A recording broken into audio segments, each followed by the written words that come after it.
Mais Niagale Bakayoko, bonjour. Vous êtes présidente de l'African Security Network.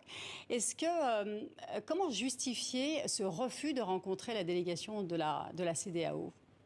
Alors, il y a une justification officielle qui a été donnée, qui est celle du risque qui serait encouru par ces émissaires de l'organisation sous-régionale face à la colère populaire à l'encontre de l'organisation. Cette colère de la population, elle est réelle ou est-ce que c'est une pantalonnade ? Je pense qu'il y a une réelle acrimonie qui s'est développée dans toute la sous-région face à la CEDEAO en raison des contradictions dans la mise en application de ces politiques. Tout d'abord, il faut savoir que l'agenda officiel de la CEDEAO depuis 2007 était le passage d'une CEDEAO des États à une CEDEAO des peuples. Et on lui reproche beaucoup dans les rues ouest-africaines, y compris à Niamey, de ne pas avoir mis en œuvre cet objectif. Il y a eu aussi ce qu'on considère comme du deux poids, deux mesures, avec l'absence de réaction face à ce qui a été considéré comme des coups d'État civils, où l'organisation n'a pas réagi en comparaison des sanctions qu'elle a pu prendre après des coups d'État militaires. Et ces sanctions ont été vécues comme étant avant tout des armes à l'encontre des populations elles-mêmes plutôt qu'à l'encontre des gouvernements. Donc c'est tous ces arguments qui sont en effet courants dans les rues et qui peuvent être très facilement activés par la junte aujourd'hui. C'est ce qui peut expliquer aussi qu'une partie de la population puisse soutenir aussi les militaires qui ont pris le pouvoir ? Alors c'est l'un des éléments, ce qui explique qu'une partie de la population semble être indulgente vis-à-vis de cette prise de pouvoir par les armes, c'est qu'il y a à l'évidence une fatigue vis-à-vis de ce qui a été la façon dont la démocratie a été mise en œuvre. D'abord d'une façon avant tout réduite à la tenue de scrutins électoraux, sans accorder autant d'importance au respect de l'état de droit, au respect de la liberté d'expression. Ça fait partie des éléments qui font qu'il n'y a plus de foi dans la démocratie comme système de gestion des conflits et comme système de progrès social au niveau collectif ou au niveau individuel. Alors qu'est-ce que ce refus de dialoguer avec les CEDEAO augure? Qu'est-ce qu'on peut imaginer pour la suite? Une escalade par exemple? Qu'est-ce que ça peut vouloir dire exactement? Ce qui laisse penser qu'on peut entrer en effet dans une sorte d'engrenage, c'est que le dialogue n'a pas non plus été très ouvert avec les émissaires américains. On pourrait croire que des acteurs internationaux de poids pourraient avoir l'oreille des militaires aujourd'hui au pouvoir. Ce n'est pas ce qui s'est produit hier lorsque la représentante du gouvernement américain s'est rendue à Niamey. Et donc, il est dans la même logique de refuser de discuter avec ses émissaires. Et quant à la possibilité d'une intervention, c'est là qu'on a l'impression qu'on est face à une impasse, parce qu'elle semble s'imposer à la fois pour la crédibilité, mais même pour l'avenir de l'organisation, puisque on sait que les jeunes du Mali et de Burkina Faso ont fait preuve de solidarité, y compris éventuellement opérationnelle, avec la junte du Niger. Mais est-il possible pour les chefs d'État d'intervenir? Mais pour moi, la question n'est pas celle des moyens militaires. Il y a des moyens militaires dans cette sous-région. La plupart des États se sont largement renforcés au cours des 10 dernières années. La question est de la faisabilité d'une intervention, d'abord dans un contexte où il y aura beaucoup de civils, comme on vient de le dire, qui pourront être mobilisés. Donc il y a un risque de bain de sang. Et est-ce que les États aujourd'hui en mesure d'intervenir seront soutenus par leurs propres opinions publiques, ou est-ce qu'au contraire ils ne s'exposent pas eux-mêmes à un risque de renversement au motif qu'ils sont intervenus au Niger? Mais alors, dans 2 jours, la CEDEAO va tenir un sommet extraordinaire pour décider quoi finalement, puisque ils ont l'air d'être eux-mêmes un peu gênés aux entournures. Absolument. Jusqu'à l'annonce si ce n'est du refus, en tout cas des fortes préventions des sénateurs du Nigeria face à une intervention, on pouvait penser que celle-ci était assez logique, mais l'on voit une prudence de plus en plus exprimée par des États qui semblaient beaucoup plus allants dès le départ, comme la Côte d'Ivoire ou comme le Bénin. Mais la décision est compliquée à prendre parce qu'il y va véritablement de la crédibilité de l'organisation aujourd'hui. Alors, le Mali et le Burkina Faso, ces 2 pays se sont ouvertement rangés du côté des militaires au Niger.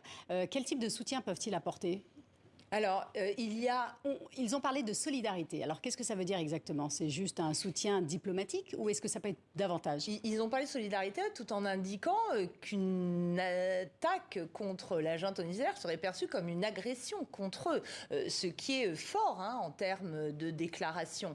D'un point de vue opérationnel, il me semble que toute solidarité par la voie terrestre serait compliquée, ne serait-ce parce qu'il y a des groupes djihadistes qui sont très présents, notamment dans cette zone des 3 frontières. Donc ça, c'est le premier élément. Le Mali, notamment, s'est renforcé en moyens aériens, mais est-ce qu'il est en mesure de les mobiliser alors qu'au-delà de la lutte contre le djihadisme, on voit aussi que les tensions sont vives avec les groupes indépendantistes ou autonomistes du Nord. Donc ça me paraît compliqué, mais faire preuve de solidarité qui pourrait peut-être aller jusqu'à une remise en cause de l'appartenance à l'organisation CEDEAO elle-même, ça pourrait être un acte fort aussi de la part de ces autorités. Alors, les militaires au Niger ont également nommé un Premier ministre et il est loin d'être un inconnu. Oui, en effet, il a d'ores et déjà joué un rôle à l'époque du régime de Zandja. Il était représentant d'une organisation internationale, donc de la BAD, au Tchad. Il a des liens forts, manifestement, avec ce pays. Donc c'est peut-être aussi un signe d'une volonté de créer d'autres solidarités, y compris sur le flanc Est. Mais alors, on n'a pas encore entendu. Est-ce que ça veut dire que c'est un Premier ministre fantoche ou est-ce que vous pensez qu'il y a eu des pressions pour qu'il incarne cette fonction-là? À mon avis, il est trop tôt pour le dire. 24 heures pour s'exprimer. On voit que les déclarations se font au compte-gouttes, ne sont pas toujours les mêmes représentants qui parlent. Général Tiani ne le fait pas systématiquement. La question est celle de savoir si un Premier ministre civil peut rester à la tête d'un gouvernement dominé par des militaires. On a le cas précédent du Mali. Le 2e coup d'État, il faut le rappeler, a été perpétré contre les autorités civiles qui avaient été mises en place à la suite justement de l'intervention diplomatique de la CEDEAO. Donc la question de l'équilibre entre civils et militaires est toujours fragile dans ce type d'arrangement. Est-ce que les États-Unis sont le seul État occidental à avoir pris attache avec les militaires sur place ? Alors c'est difficile de le dire. Ce qui est évident, c'est qu'il y a eu tellement de soutien au renforcement des capacités de l'armée du Niger au cours des dernières années qu'il y a de nombreuses capitales qui ont noué des liens personnels de coopération avec certains de ces militaires. Donc il est fort probable qu'il y ait aussi des pourparlers. Alors les Américains veulent malgré tout croire à une négociation possible encore pour le retour du président Bazoum. Je vous propose d'écouter le porte-parole du département d'État. C'est encore possible. Nous pensons que la junte doit se retirer et permettre au président Bazoum de reprendre ses fonctions aujourd'hui, demain ou dans un avenir proche. Nous ne voulons pas nous prononcer sur la date de la fermeture de cette fenêtre, mais nous affirmons que le recours à la diplomatie pour atteindre cet objectif est notre priorité absolue en ce qui concerne le Niger et que nous continuons à poursuivre dans cette voie. Vous pensez que c'est possible encore le retour du président Bazoum ?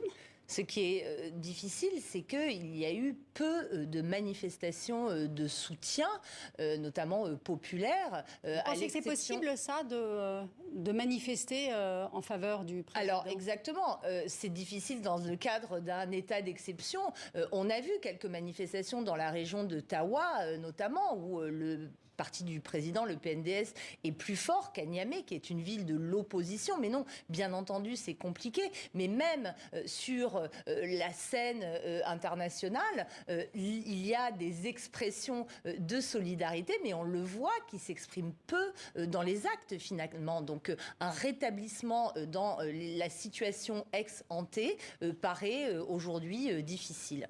Pourquoi les Américains entrent dans la partie? Qu'est-ce qu'ils ont à y gagner? Qu'est-ce qu'ils ont à y perdre au Niger? Alors, ils ont un certain nombre d'intérêts au Niger, à commencer par la base militaire de drones qu'ils ont installée dans la région d'Agadez et qui est très importante dans le dispositif de l'Africom, donc ce fameux commandement militaire spécifique que les États-Unis ont mis en place pour gérer les questions de sécurité en Afrique. Il faut savoir que l'état-major de l'Africom est situé en Europe, en Allemagne, et que donc c'est important d'avoir des bases sur le continent. Ils ont quand même 1000 hommes sur le territoire du Niger et ils ont aussi des forces spéciales dont on avait beaucoup parlé lors de l'incident de Tonga Tonga, où certaines avaient été assassinées dans le cadre d'une attaque contre l'État islamique, de l'État islamique. Mais ils ont aussi une doctrine de politique étrangère qui affirme la nécessité de continuer à promouvoir la démocratie. Et le Niger, pour moi, c'est la première fois